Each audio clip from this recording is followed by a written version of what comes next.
Hey guys, Northeast Survival and Preparedness. I want to talk today about the survival rifle.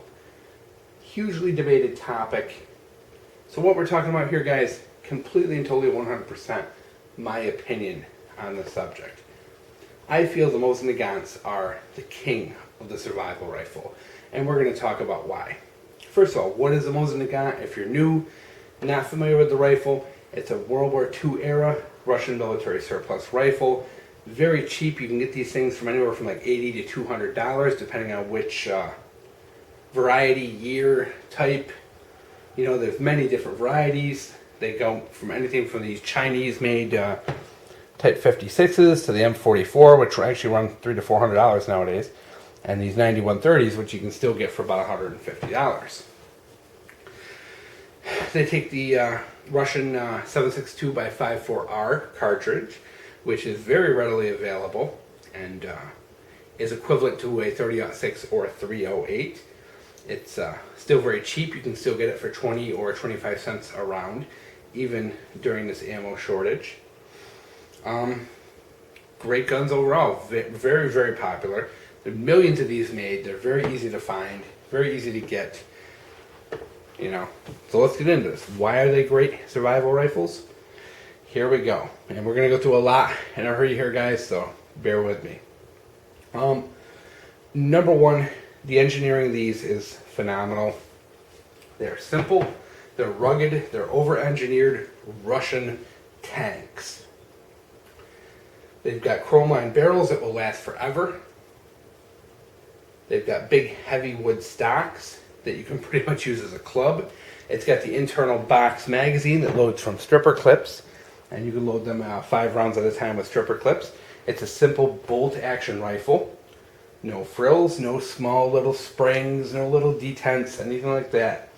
Simple. Simple, over-engineered, heavy duty. Never gonna fail you. It's very rare to see any video on YouTube of these period failing. It's very exceedingly rare to find that. And most of the time it's people who screwed around with them and did something to them to cause that failure.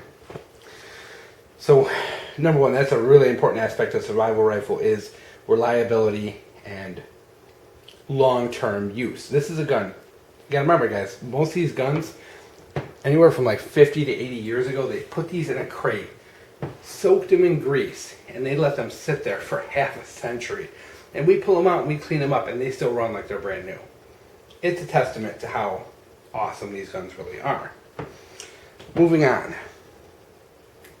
The caliber. The 7.62x5.4R. Love the caliber. It's like a 308, 30-06, right in that range. It's perfect for hunting. We'll take any big game in America. Polar bears, moose, you name it. You know, anything you can find on this continent, this will take it down. It's, you know, like I said, ammo is readily available. You can buy, you know, brass case hunting ammo that's available. There's steel case, you know, Russian military surplus. It's all very available. Typically, you're looking at 180 to 200 grains for the bullets. Very heavy duty, good penetration. You know, you're talking over 3,000 feet per second, a lot of kinetic energy. These things will blast through cinder blocks and cars and whatever you put them up against. You know, once again, guys, big, heavy tanks of guns. Firepower. Now, here's where everyone's going to get on me. At most points, some of you are probably sitting there saying, well, you should buy an AR-15, it's the best survival rifle. Okay. I understand your position, and I love the AR-15. I love the platform, but I do not consider it a good survival rifle. Too many little parts, too many springs, too many detents. Long-term grid down scenario. Can you maintain that rifle so that it will still be operational in 20 years? I wouldn't bet my life on it. However, I will bet my life on these 3 guys right here because I know I could pack these things in grease and in 50 years they will work like new. I can't say that of an AR-15. AK-47, that's way more firepower. Great gun, it's reliable, Russian made, just like these right here. Why not the AK-47? Well, guys, number one, the 7.62x3.9, not as big, You're talking 125 to 150 grain cartridge. The military surplus stuff is getting pretty rare these days. And, the AK-47, guys, it's a semi-auto.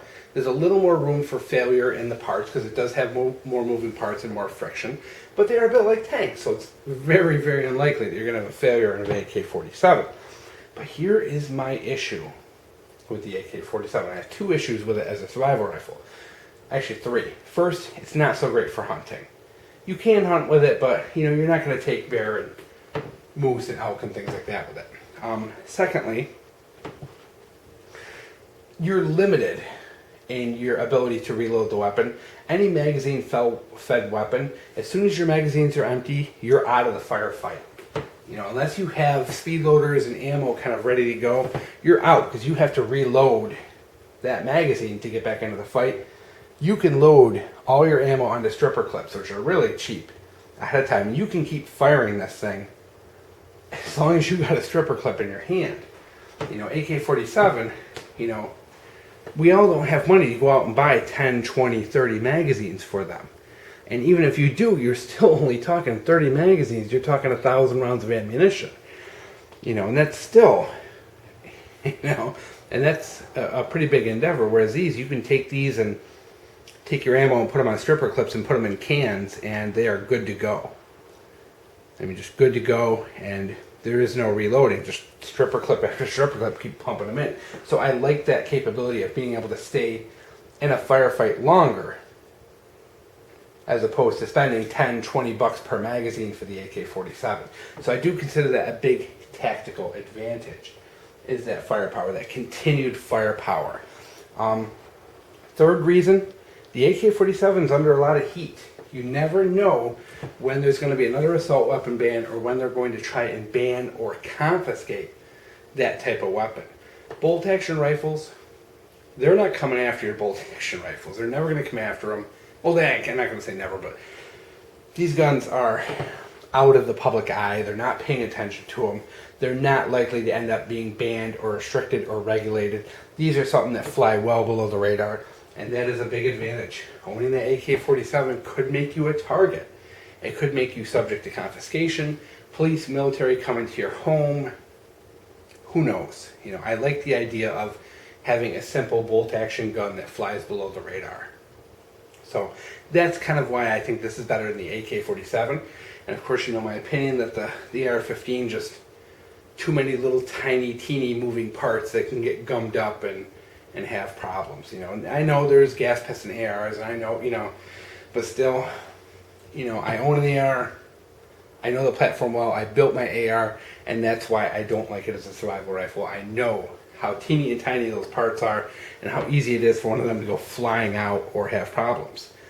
If your AR-15, you break your stock, you break your pistol grip, even if you break your handguard, there are parts of that rifle in there that are necessary for it to work. If you break your handguard, you fall on your gun, break your handguard, you could very easily bend your gas tube and make the gun not operate. You break your stock, there's detents that are in there that are, hold the takedown pins. You could potentially have your takedown pins go falling out and your rifle fall apart on you.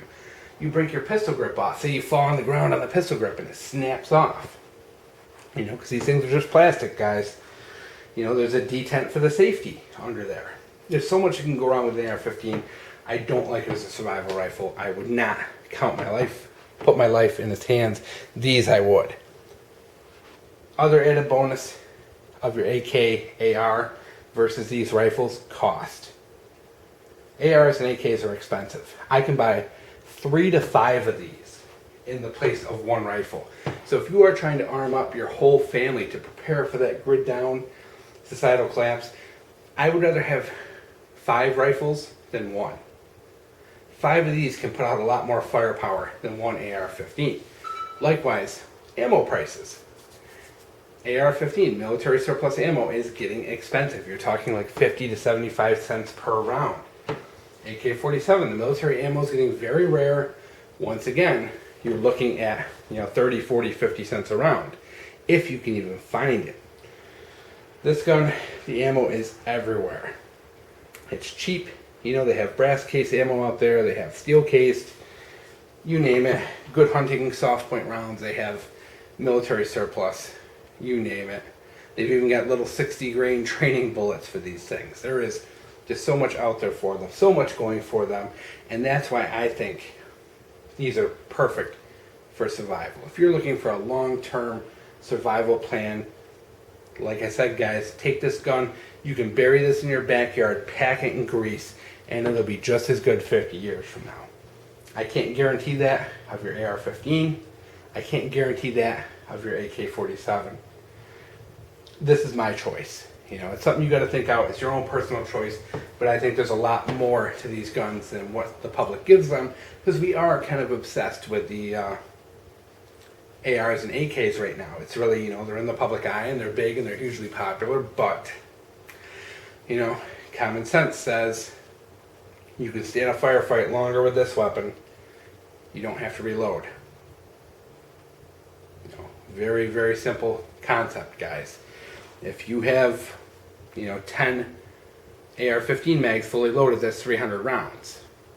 After you run out of that 300 rounds, which you could technically fire in probably 2 or 3 minutes, you basically have empty magazines. You have to take your ammo, and then even with speed loaders, you know, it's a little bit of time to load those magazines to get back into the fight. You know, these loading from a stripper clip is just priceless. You can just one after another after another.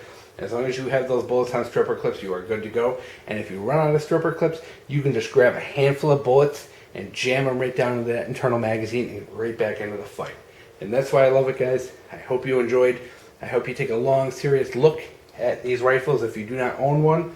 For the price, you are not going to get a better and more fun gun. And don't let the gun snobs fool you. These things are great survival rifles.